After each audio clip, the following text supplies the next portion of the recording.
دوستو، اللہ رب العالمین نے ہم انسانوں کو جو اعضائے صنفی دے رکھے ہیں وہ دیگر مخلوقات کی طرح نہیں ہیں، بلکہ جو اعضائے صنفی اللہ رب العالمین نے ہمیں دیے ہیں، جو سیکسول آرگنز ہمیں دے رکھے ہیں، اسے قرآن میں اللہ تعالیٰ نے سوآ کہا ہے۔ اور سوآ ایسی چیز کو کہا جاتا ہے جس کی نمائش انسان کے لیے قبیح ہو، جس کا اظہار انسان کے لیے معیوب ہو۔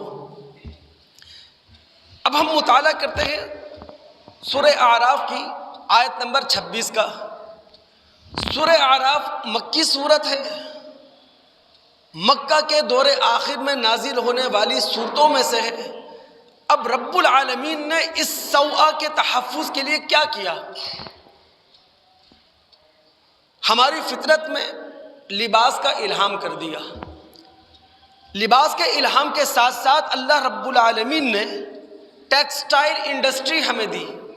رب العالمین فرماتے ہیں قد انزلنا علیکم لباسا یواری سوآتکم وریشا ولباس التقوی ذالک خیر۔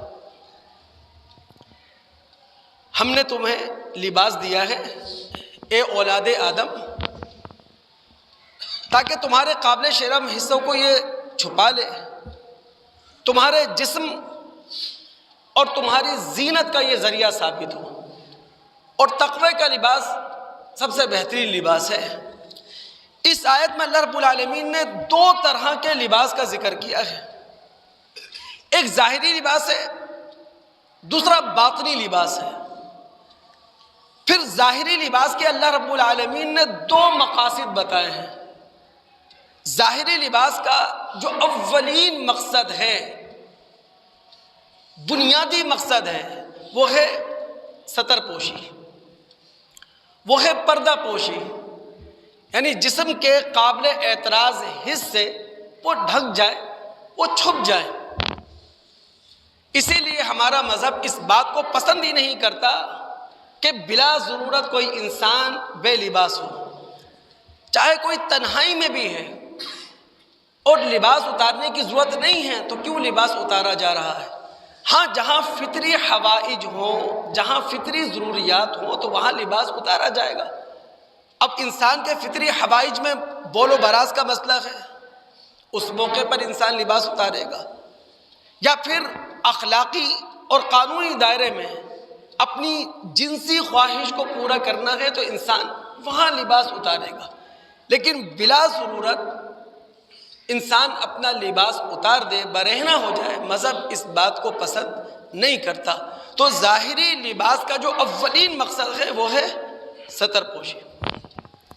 لیکن اس ظاہری لباس کا جو دوسرا بڑا مقصد ہے وہ ہے زیب و زینت۔ دیکھیں، ہم یہ چاہتے ہیں، ہماری فطرت یہ چاہتی ہے یہ لباس جو ہم نے زیبتن کر رکھا ہے یہ ہماری ستر پوشی کا ذریعہ بھی ثابت ہو، سردی گرمی کے موسموں سے بھی ہمیں بچائے، ہماری شخصیت، ہمارا حسن یہ نمایاں ہو جائے، ہماری شان بڑھ جائے۔ یاد رکھیے، لباس کے ذریعے اپنی زیب و زینت کا اظہار کرنا مذہب کی نگاہ میں معیوب نہیں ہے، لیکن افراط اور تفریط کے دونوں رویوں سے اپنے آپ کو بچانا ہے۔ جب لباس کے اندر افراط اور تفریط آ جائے تب مسئلہ کھڑا ہوتا ہے، ورنہ اگر میری خواہش ہے، میری فطرت کا تقاضا ہے کہ میری شخصیت دوبالا ہو جائے، میں لوگوں سے الگ نظر آؤں، میں لوگوں کے اندر جاذب نظر دکھائی دوں، یہ کوئی معیوب بات نہ تھی اور نہ ہو سکتی ہے۔ بخاری کتاب اللباس میں آپ اتریں، وہاں امام بخاری رحمۃ اللہ علیہ ایک معلق روایت لے کر آئے ہیں کہ نبی علیہ الصلوۃ والسلام نے فرمایا کلو واشربو والبسو وتصدقو، کھاؤ پیو، پہنو، صدقہ کرو۔ اور آگے ابن عباس رضی اللہ تعالیٰ عنہ کہتے ہیں ان الفاظ پر روشنی ڈالتے ہوئے، کل ما شیتا، جو چاہو کھاؤ، والبس ما شیتا، جو چاہو پہنو۔ نہ کھانے پر پابندی ہے نہ پہننے پر پابندی ہے، لیکن من غیر اسراف ولا مخیلہ، اسراف اور اپنی بڑائی کے اظہار سے اپنے آپ کو بچانا ہے۔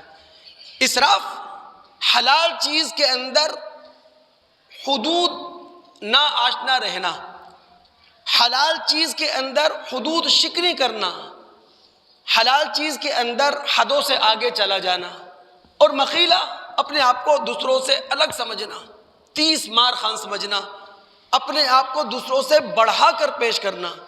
تو اگر افراط و تفریط کا رویہ نہیں ہے تو جو لباس اللہ رب العالمین نے ستر پوشی کے لیے آپ کو دے رکھا ہے، اسی لباس کو اپنی زیب و زینت کے اظہار کا ذریعہ آپ بنا سکتے ہیں۔ مسلم کو وہ روایت کس کے علم میں نہیں ہوگی جس کے راوی ابن مسعود رضی اللہ تعالی عنہ ہیں کہ نبی علیہ الصلوۃ والسلام نے ایک موقع پر فرمایا تھا، لا يدخل الجنہ من کان فی قلبہ مثقال ذرۃ من کبر، وہ شخص جنت میں نہیں جائے گا کہ جس کے دل میں رائی برابر بھی تکبر ہوگا۔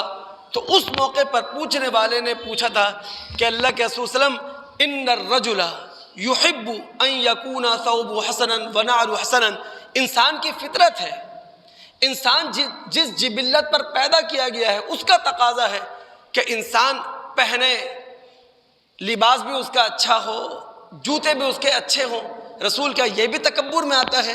تو پھر نبی علیہ الصلوۃ والسلام نے فرمایا تھا، ان اللہ جمیل یحب الجمال، اللہ خود صاحب جمال ہے، اور انسانوں کو حصے جمالیات دے کر اللہ تعالیٰ نے پیدا کیا ہے، لہٰذا اچھا لباس پہننا یہ تکبر نہیں ہے، اچھا جوتا پہننا یہ تکبر نہیں ہے، دوسروں کے اندر اپنی شخصیت کو نمایاں کرنا یہ تکبر نہیں ہے۔ پھر تکبر کیا ہے؟